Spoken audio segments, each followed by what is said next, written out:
Hi, my name is Laura. I'm 23 years old, and I teach art. I recently got married to the love of my life, Norman. I considered him my friend, my brother, my son, and my husband.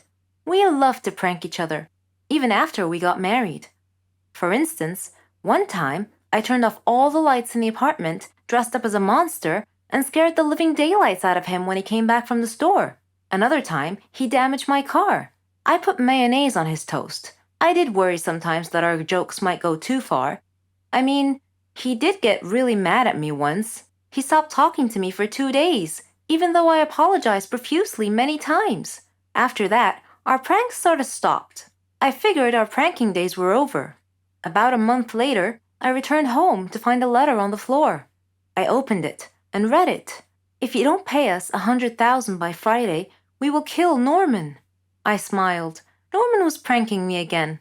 When he returned home, I hugged him and showed him his prank letter. He read it carefully, and his brow furrowed. He appeared seriously frightened and swore that this was not part of any prank. He told me that we needed to leave town as soon as possible. I asked him why, and he told me that before he married me, he had stolen a gold statue from a motorcycle gang. I asked him why he couldn't just return it with an apology, and he told me that the statue was worth a lot of money and could make us really wealthy. That night, an armed masked burglar broke into our apartment and confronted us with a gun. He said to Norman, "Hello, Norman, long time no see. You need to choose between the statue or your wife. Choose now." Norman was hesitant. Then he steadfastly said, "I can't give up the statue. Take my wife." The masked man turned towards me. He pointed the gun at me in a threatening manner. I was frantic. I was staring at Norman in shock. Suddenly, the masked man ripped off his mask. It was Keanu, Norman's brother. Norman sat down, laughing so hard he could hardly stop to breathe. Between laughs, he said, "This is payback for the last prank of yours. I was so mad at him that day, but it's all right. He doesn't know what I have planned for him." Let me be honest with you guys. I'm not a fan of first dates. I've only had a couple of good first dates, others are plain disasters.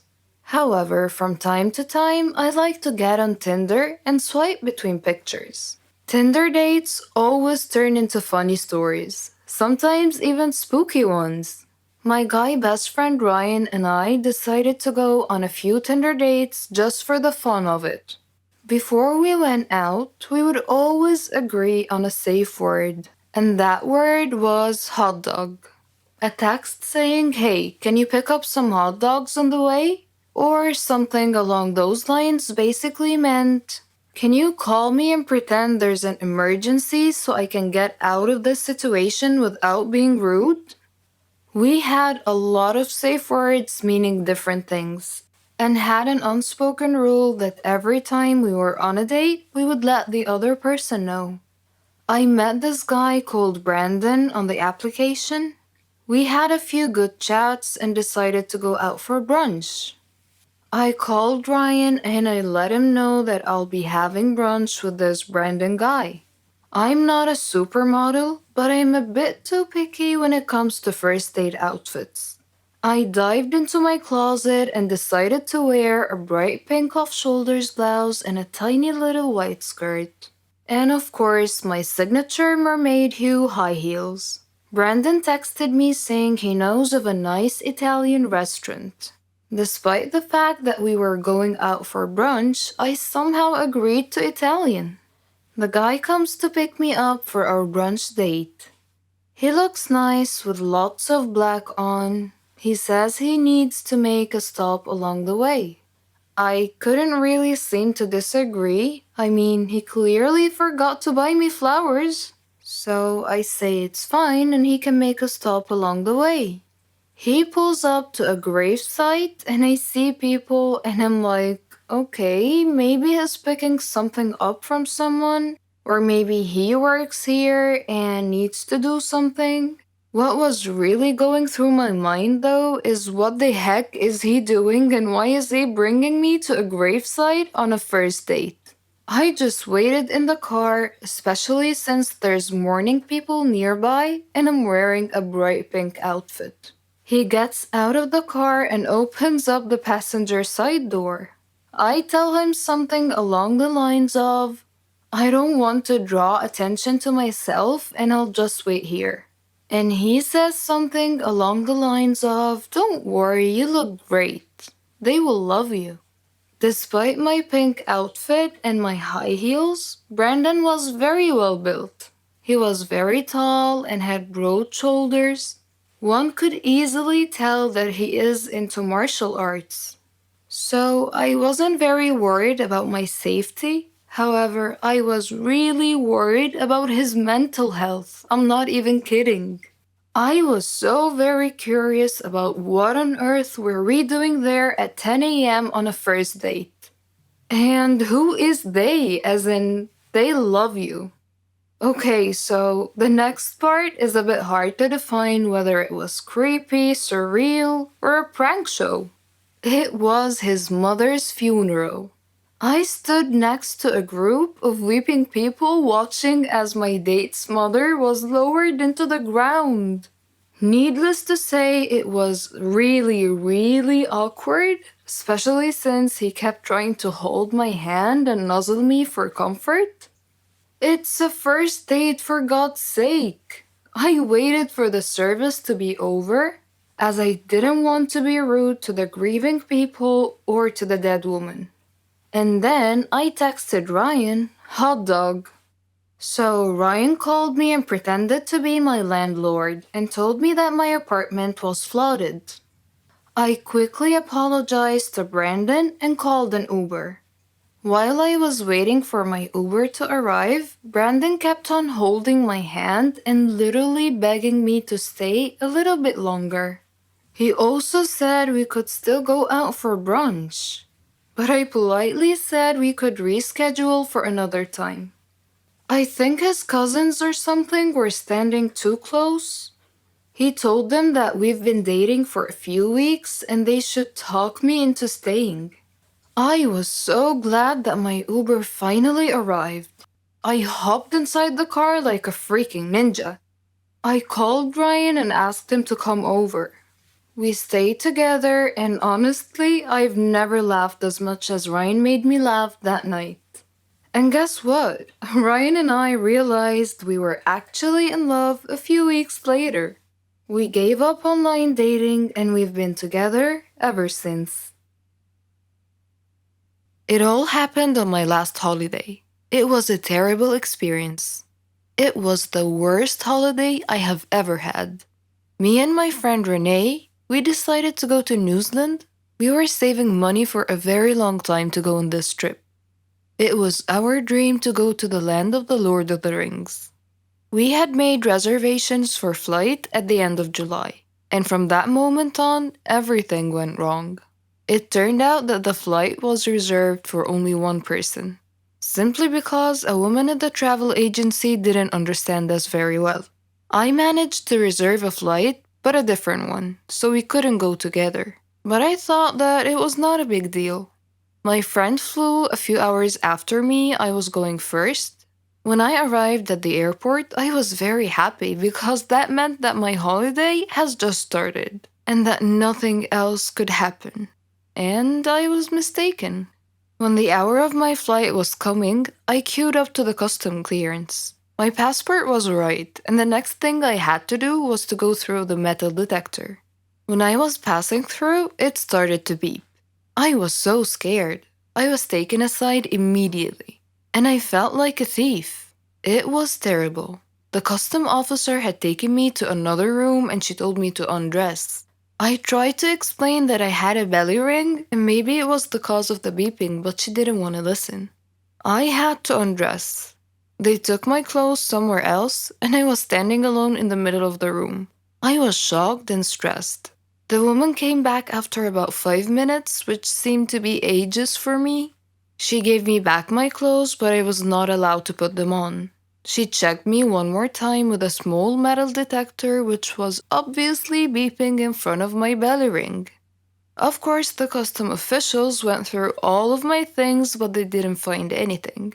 I was late for my flight, so I had to wait for another one. My friend was supposed to meet me at the airport, and it was me who should be waiting for her. She was terrified that I was not there, but fortunately, she decided to wait. After that horrible flight, we met at the airport and we went to our hostel. It turned out that we expected something different, but it was not that bad, and we were too tired to look for something else.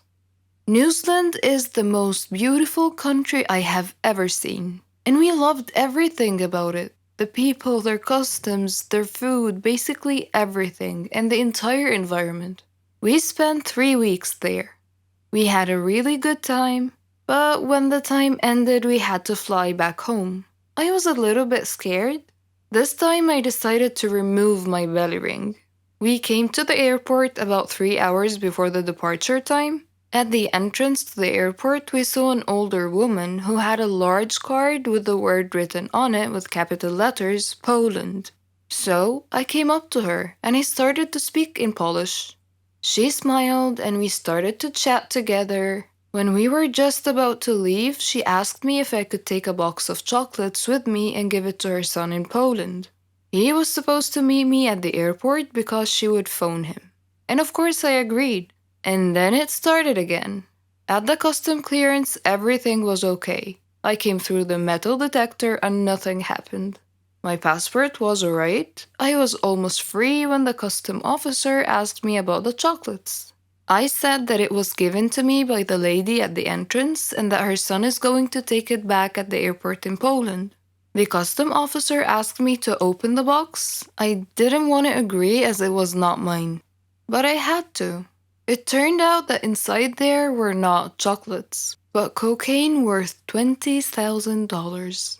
I was taken to jail. I spent 2 days there and then everything had been explained. I could come back home and the lady and her son were caught and also taken to jail. I don't have to explain why this was the worst holiday ever. Every one of us has a talent. It may be singing beautifully, drawing artistically, writing poetically. We're all different. Our special talents make us happy. We are all unique in our own way, living in a world full of peace, love, and happiness. But what if our talent became our bane? Well, my talent did become my bane. Let me tell you how. My name is Jenny, and I'm 16 years old. I lived in a quiet neighborhood with my parents and my little brother Matthew. I didn't have a lot of friends or hobbies. I was only interested in social media, but I always had a feeling that I had something unique, something that distinguished me from others. Turned out I was right. It all started on my grandmother's birthday. My family and I were traveling to her home to celebrate the occasion. The road was narrow and bumpy, with a rocky shoulder on one side and a river on the other. Dad was driving too fast, so obviously, Mom was a bit worried. Conversely, Matthew was excited. It was raining so hard that day that Dad feared the weather might get even worse, so he was driving faster than he should have to try to arrive at Grandma's house quickly. I was worried too, but for a slightly different reason. I had a feeling of impending doom on that trip. The rain got progressively worse. There was almost continuous lightning and thunder. Suddenly, we saw a big truck that had stopped on the road ahead of us. Mom screamed. Dad swerved to avoid hitting the truck and lost control of the car, which had gone on one of its sides and off the road into the river. It was the most frightening situation I had ever experienced in my whole life. We went underwater, and I felt as if we were in an aquarium. Dad was unconscious, and his forehead was bleeding. Mom was struggling, and Matthew was paralyzed with fear, his eyes tightly shut. Then, my vision went dark. When I woke up, I found myself in a hospital bed, with a team of doctors around me. When I asked them about my family, the look on their faces told me that I was the sole survivor of that horrible accident. Several days had passed since the accident. I was having trouble sleeping. The doctors gave me some sleeping pills. They even tried hypnosis to help me sleep. Grandma came to visit me. She was very sad. She said I could come live with her. My whole life was turned upside down in an instant. A police officer at the hospital was kind enough to drive Grandma and I to her home. After he dropped us off, something strange happened. In a fraction of a second, I had a vision, a momentary premonition that something bad was going to happen to him. I saw him trying to catch a thief. and suddenly crashing into another car. So I thanked him for the ride and told him to take care of himself, to be very careful. He smiled and said that he will.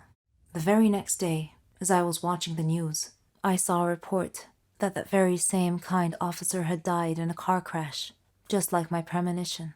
Grandma was upset when I told her what had happened. I didn't tell her that I had foreseen his death, because I knew that she wouldn't believe me. In fact, she might have even thought I was crazy. This strange turn of events happened again, with one of our neighbors, who visited us one day. She was a kind, lovely woman. I had a premonition that she would die in her kitchen due to a gas line explosion. I urged her to be careful with the cooking gas, because it could be so dangerous. But she just laughed and said that she loved cooking and that there's nothing to fear. Grandma got a bit upset with me for making a big deal out of nothing. She said that I was just a little paranoid due to the accident, and that my imagination was getting way too overactive, and that I shouldn't try to scare people. Needless to say, the neighbor that I had warned did indeed die in a gas line explosion 4 days later. Coincidence? I think not. Am I somehow causing these incidents to happen? I couldn't help but think that I was somehow linked to the whole thing.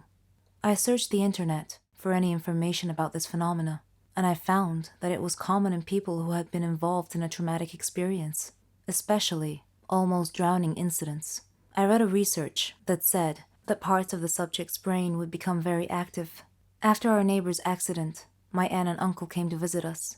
I had missed them a lot, but yet again, I had a premonition that they would have an accident going home, causing their car to explode and crash into the river. 2 days later, they were preparing to leave and head home. I begged them to stay one more night, but they said that they couldn't because they had work the next day. I told Grandma about my premonition, and she scolded me, told me to stop this nonsense. She thought it was my overactive imagination again. My uncle came in as Grandma was scolding me and asked me what was wrong. I wanted to say, "Nothing important, Uncle. Just premonitions of doom, that's all." But I didn't. I went to sleep instead and had a dream that Uncle was going to get run over by a car. Suddenly, I woke up to the sound of Uncle and Grandma's voices.